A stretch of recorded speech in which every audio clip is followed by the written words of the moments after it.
অগ্রায়ণের বাতাসে দুলছে সোনালী ধানের শীষ, বাম্পার ফলনে ফুটেছে কৃষকের মুখে হাসি।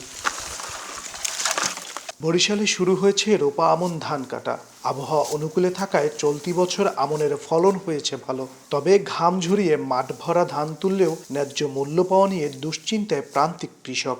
এবারের যে আবহাওয়ার যে তারতম্য এইটাও খুব ভালো ছিল, এই জন্য ফসলও ভালো হয়েছে। ন্যায্য মূল্য ধানের না পাই তাহলে আমাদের লস হবে। আমনের ধান আমরা যেভাবে করছি 1350-1400 টাকা হলে আমাকে খরচার টাকাটা হইবে। সারের দামটা একটু বৃদ্ধি, এখন দামটা পামু কিনা এইটা লইয়া একটা সংকটে আছে। সরকারের কাছে দাবি যে আমাদের বাজারটা যেন ভালো থাকে।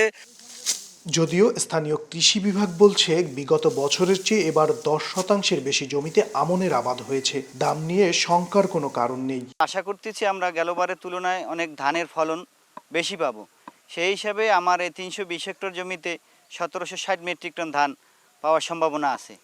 এতে ধান কর্তনে কৃষক অনেক খুশি। সরকার ইতিমধ্যে দাম ঘোষণা করেছে, তাতে আমরা আশা করছি যে সরকারের ঘোষিত মূল্য বাজারে একটা প্রভাব ফেলবে এবং কৃষক নিশ্চয়ই ন্যায্য মূল্য পাবে।